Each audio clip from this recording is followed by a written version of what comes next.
We are looking at example 4 from section 9.3, and this one is asking us to find a limit, which is different than the rest of the questions have been. So I'm just setting this up to find the limit. Well, what is the x value? This is f of 0, so this should be an f of 0 in here. Let's see. Right now I can't evaluate that limit because I don't know what this f of x is. So here's what the next limit will look like for this. I want to know what it is for f of 0 plus 1 over sine of x. Sine is 0, right? I'm plugging in the 0. Well, they told you f of 0 is -1. So in the top I've got a -1 plus 1. Right? And I'm getting that f of 0 right from this coordinate right up here. And then think of the sine of 0. If I'm at 0 on the unit circle, the y value happens to be 0, right? And so I get 0 over 0, and what does that remind you of? L'Hopital. L'Hopital, right. So I've got to do L'Ho to this guy, right? He's my L'Hopital thing. So if I do that, that means I need to take the derivative of the top and the derivative of the bottom. Now that's kind of interesting because if I do the derivative of the top, do I know the derivative of the top? Look back at the whole question at the beginning. This isn't how you would normally think, which is why this question's interesting. But isn't this the derivative? Didn't they tell you the derivative?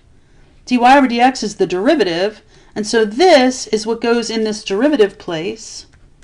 Y squared times 2x plus 2. That's my f of x. That's my derivative of f. So f prime of x, dy over dx, however you want to say it. Derivative of 1 is 0. So that's it. That's my numerator when I take the derivative of the top. If I take the derivative of the bottom, what's the derivative of sine? He's your cosine, right? Is he positive or negative? He is positive. And now I'm going to try plugging the 0 in again. My x is 0. I'm going to plug a 0 in. I get y squared times 2 times 0 plus 2 over the cosine of 0. You can see what's going to happen in the numerator, right? You've got a 0 plus 2, so you've got 2, so this is a 2y squared. And the cosine of 0 is, back to that coordinate, 1, 0. The x value is 1, so here's that. Well, what do you know is your y value? Do you know your y value? And you do from back up here at this coordinate, right?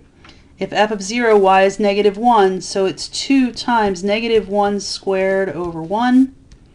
And that gives you -1 squared is 1. 1 times 2 is 2. 2 divided by 1 is 2. So your answer is 2.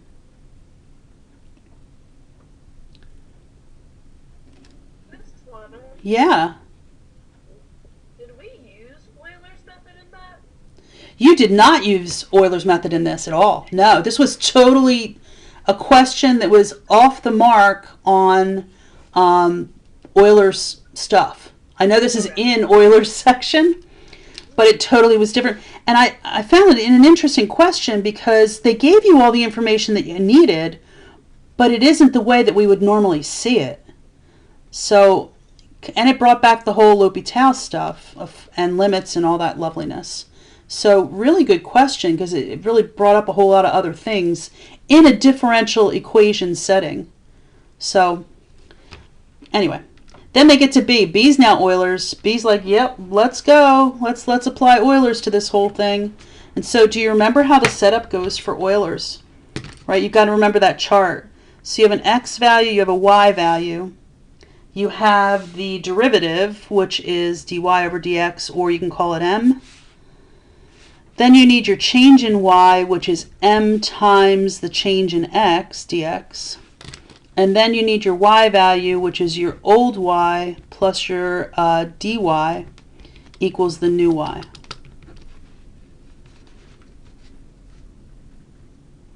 All right, so there's your whole chart thing. You need to have that in your head. You need to remember that guy. Now, this is still number 4, so they're still asking you to use the information that you started with in number 4. So the coordinate you're starting with is 0, negative 1.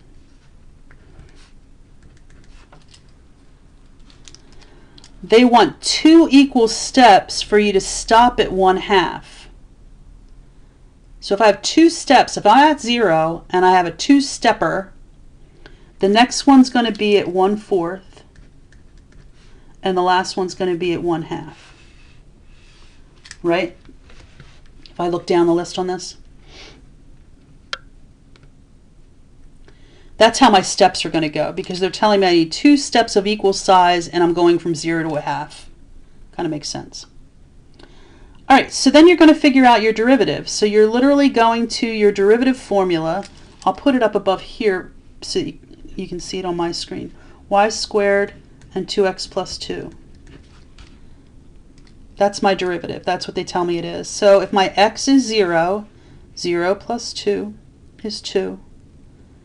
2 times a negative 1 squared is still 2.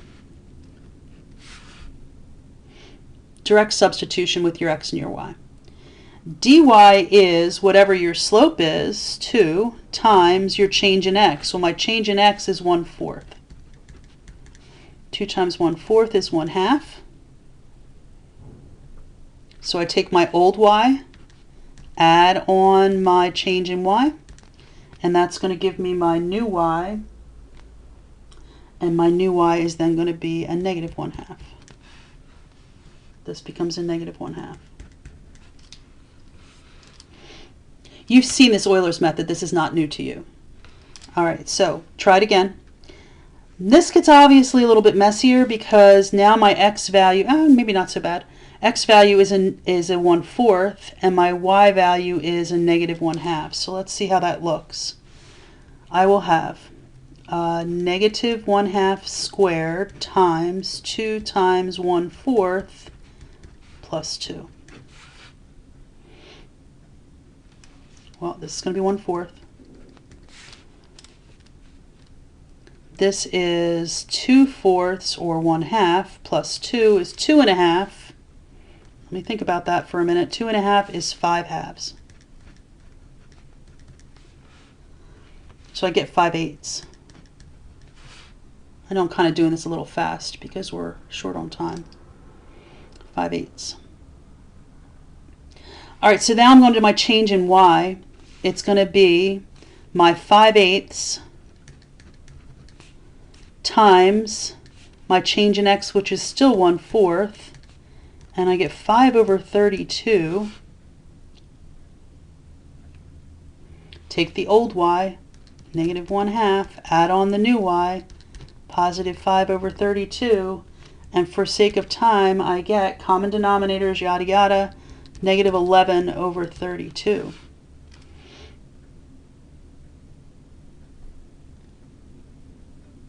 So that's my new y. It comes over here, negative 11/32. But guess what? I'm done because they wanted me to approximate f of 1/2, and I have that y value now. Remember, it's approximation, so it's negative 11/32, and that's the answer to the question using Euler's method.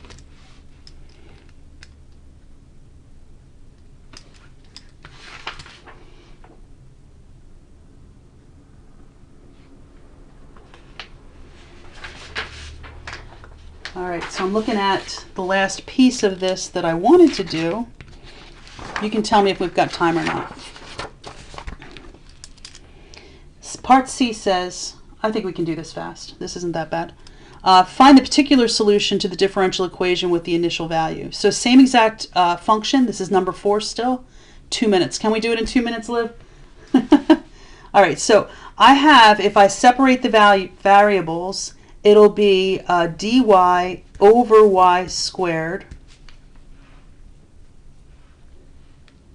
Dy over y squared on the one side. And the other side is going to be a 2x plus 2 dx. This is just, you know, the cross multiplying. I'm not freaking you out, am I, by doing that? All right, so really what I have, I'm thinking of it because I'm getting ready to take the integral. So 1 over y squared dy equals a 2x plus 2 dx.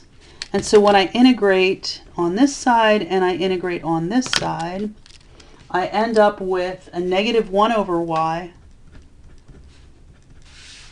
Right, add a power on, divide by that power. And then if I integrate a 2x, that's an x squared. If I integrate a 2, that's a 2. But then I need a plus c. Now here's some fun algebra. I don't want 1 over y. I want y, just y. So all I need to do is flip things, which is really weird. So I'm going to get y equals, and guess what happens to this? Oh, this is a 2x. X squared plus 2x plus c becomes now my denominator. And I still have this negative sign, so I'm going to put the negative up top here. That, my friends, is a flippy-do. Quite the flippy-do. But that's what y equals. That's what my equation would be. And I can figure out what c is because I know that this would be a negative 1. And my x's are all zeros. 0 squared plus 2 times 0 plus c. I have a negative 1 on the left. I have a negative 1 over c on the right. Cross multiply that real quick. C times negative 1's and negative c equals negative 1. So what's c? C is 1. And here you go, final answer, y equals negative 1 over x squared plus 2x plus 1. And we did it. All right. So, Euler's method. The plan is for these guys to be done tonight. But if you haven't started on, what day is today? Today is, Wednesday. You have a test coming up on Thursday, right? Yes. So we can have these due by the weekend. That's fine. Have them in by Sunday so we can talk about them on Monday. All right. So this is section 9.3. We are going to 9.4 it up tomorrow. Okay. And I will see you then.